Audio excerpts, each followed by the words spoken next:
안녕하세요, 준성입니다. 주소는 가리고요. 과세될 정도로 돈이 벌리지는 않는데 나중을 생각해서 떳떳하고 싶어서 저도 사업자 등록을 했습니다. 그리고 기쁜 소식이 하나 있는데 오늘 처음으로 계좌 잔고가 간신히 2,700만원을 넘었습니다. 연말에 4천만원만 넘게 모였으면 좋겠습니다. 그렇게 된다면 QLD의 최근 10년 연평균 수익률 36%로 잡았을 때 1년에 1,000만원은 투자로 벌리는 셈이니까요. 자산 증식에도 속도가 붙을 것 같습니다. 물론 금리 인상, 테이퍼링 이런 소식으로 주가가 오르지 못한다면 그거야말로 저점 매집했다가 정말 돈이 중요해지는 30대부터 투더문 하겠죠. 20대에 1억 모으기 희망이 보입니다. 요즘 나스닥이 은근히 횡보하는 것 같으면서도 슬금슬금 14,000으로 가고 있죠. 이번에는 정말 다를까요? 보이지 않는 천장 14,000에서 또다시 진압당할지도 모릅니다. 그래도 오르면 좋고 떨어져도 싸게 줍는다며 모든 상황이 나에게 불리하지 않다는 낙관적인 마음을 가지시고 그렇게 생각할 수 있는 여유를 마련해 둬야겠죠. 저처럼 젊은 분들은 월급을 다 때려박아도 총 생애소득의 극히 일부만 들어갔다는 긍정적인 생각을 갖길 바라고요. 저보다 연장자이신 분들은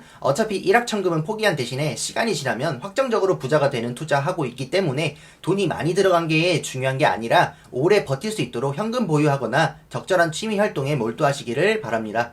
가끔씩 제 채널도 시청해 주시고요. 앞으로 제가 채널에서 시황이나 이슈 브리핑을 같이 해드릴 생각인데 지수 추종 투자자에게 딱 필요한 눈높이로 핵심이라고 생각하는 내용만 얘기해 드리겠습니다. 다른 채널을 통해 정말 전문적인 분들을 만나보실 수 있고 더 빠르게 소식을 받아보실 수도 있겠지만 지수 추종하는 입장에서 그 정도는 필요 없거든요. 진짜 그래도 돈을 벌게 해주는 종목이 지수 추종 ETF니까요. 탐구욕에 충실한 것도 좋지만 결국 10분에서 20분 넘어가는 영상에서 나에게 불필요한 정보도 많이 들어가 있잖아요. 아니면 나도 이해하기 어려운 내용이 있을 수 있죠. 이런 비유를 한번 해볼게요. 어떤 기업의 CEO가 현장을 모르는 것보다 아는 게 낫지만 그렇다고 해서 그 사람이 공장 업무를 완벽히 숙지할 필요가 있을까요?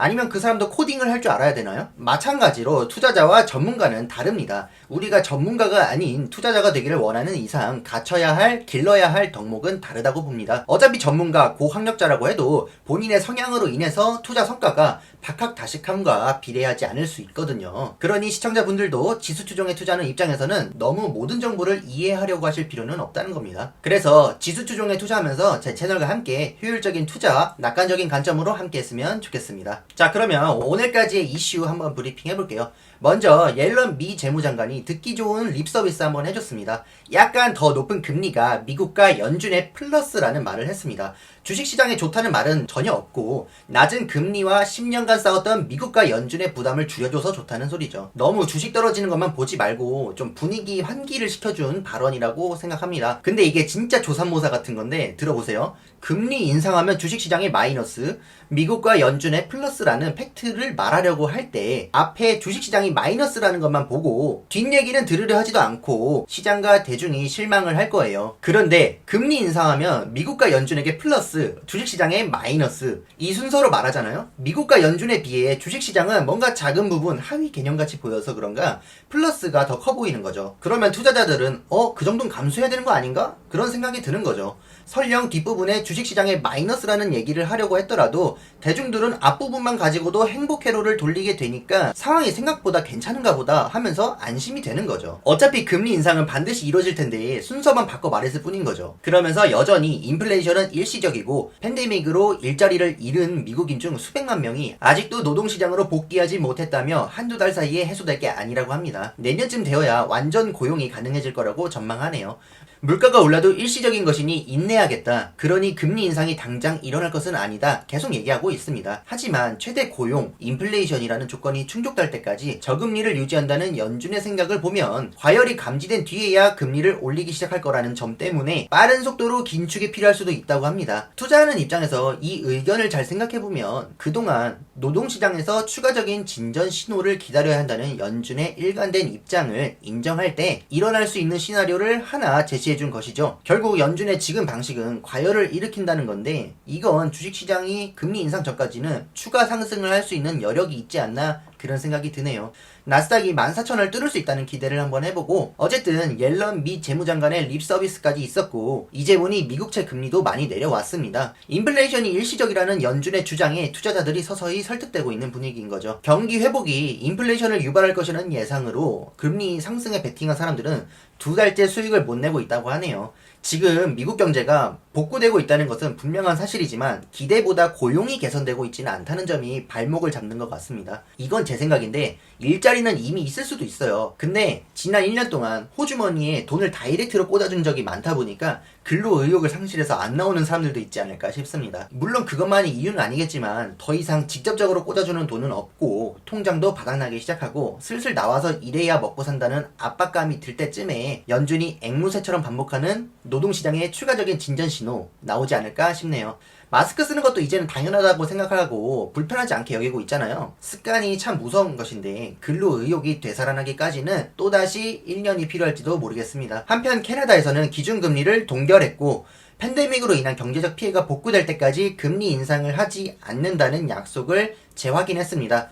옆나라 분위기로 볼 때 미국도 금리 인상이 오늘 내일 할 문제는 아니라고 생각합니다. 대응한답시고 양쪽 다 발라먹으려다가 양쪽에서 처맞는 경우가 생길 수 있으니까 웬만하면 시장에 붙어있는 게 나을 것 같습니다. 그 다음은 미국과 중국에 대한 이야기인데요. 미국은 중국과의 무역 관계에서 상당한 불균형에 놓여있다고 생각을 하고 있어요. 실제로 미국 기업이 중국에서 장사 좀 하려고 하면 자꾸 길들이기라도 하는 듯 공산당 입맛에 맞게 재구성을 해야 했죠.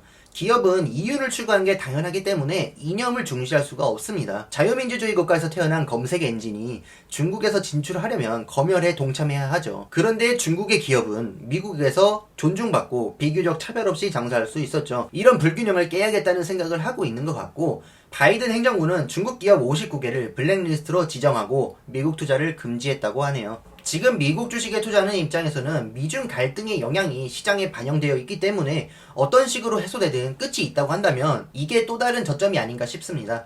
미국이 결국 불균형을 해결하지 못해서 미국 기업들이 중국에 숙이더라도 거기에서 장사할 수 있다면 매출 상승은 주가 상승으로 이어질 거고 불균형을 해결한다고 하면 확실히 미국 기업들의 중국 진출로 오히려 중국이 미국에 잠식되는 결과가 나올 수도 있는 거고요. 이 갈등 끝에는 어느 쪽에 유리하게 끝나든 우리 같은 투자자들에게는 기회일 것이라고 생각합니다. 이런 가운데 미국의 무역 적자는 8.2% 줄었다고 합니다. 팬데믹 봉쇄 조치가 완화되면서 공장들이 다시 돌아가겠죠. 못 만드는 걸 외국에서 사다 쓸 필요가 줄어들고 있습니다. 해외에서는 백신을 생산해서 접종하던가 받아다가 쓰잖아요. 점점 경제 상황이 개선되고 있다 보니까 미국산 상품과 서비스에 대한 수요가 늘고 있다고 하네요. 개인적으로는 미국이 점점 세계의 공장 소리를 듣던 중국과 결별하고 반도체 부족 사태를 겪으면서 점점 자국에서 생산하는 방식으로 갈 것 같습니다. 최대한 자급자족을 노리는 거죠. 점차 4차 산업혁명으로 인해 사람이 없어도 공장을 돌릴 수 있기 때문에 외국에 생산 기지를 둘 필요도 없는 거예요. 국내에 생산시설을 지으면 공급망도 안정되고요. 당장 팬데믹으로 인해 일자리가 필요한 사람들도 많고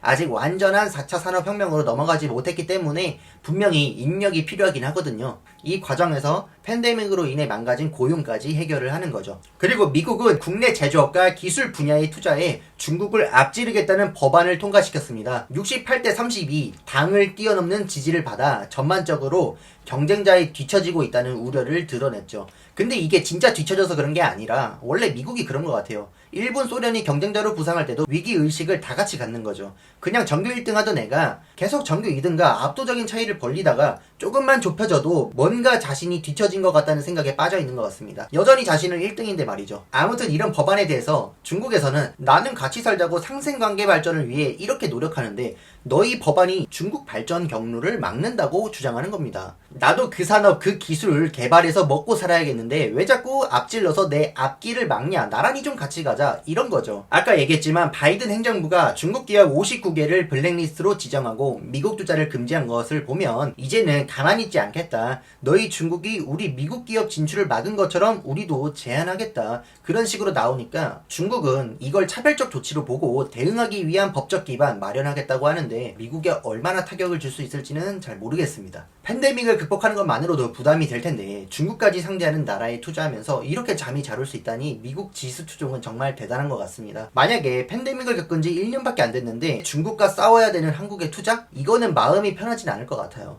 정말 미국이라는 나라 자체가 대안이 없는 투자처인 것 같습니다. 오늘 내용을 요약하면 금리 인상 당장 올 것이 아니니까 걱정할 필요가 없다는 주장이 많고요. 오히려 연준이 지금 기조를 유지한다면 과열이 올 수도 있으니 오히려 그걸 놓치지 말고 시장에 붙어 있어야겠다는 생각이 드네요. 우리처럼 지수 추종에 투자하는 사람들은 결국 실력이 아니라 실천으로 돈을 버는 거고, 이 과정에서 습관 형성이 가장 중요하기 때문에 너무 시장을 예측하고 사고 팔려고 하지 않았으면 좋겠습니다. 금리 인상 테이퍼링 앞두고 있다고 해도 투자를 멈춰서는 안 될 것 같고요. 마치 실패할 것 같아도 도전을 멈추지 않는 것처럼 좌절하지 않고 계속 매수하고 보유하는 습관 들이는 게 중요해 보입니다. 더 큰 돈을 벌기 위해 그냥 피하지 않고 경험하는 것이죠. 물론 다큰버블 마냥 과열되었을 때는 한 번쯤 리밸런싱 해주는 게 현명할 테니 연준의 고집이 어느 정도의 과열을 일으킬지 천천히 지켜보도록 하겠습니다. 오늘도 끝까지 시청해주셔서 감사합니다.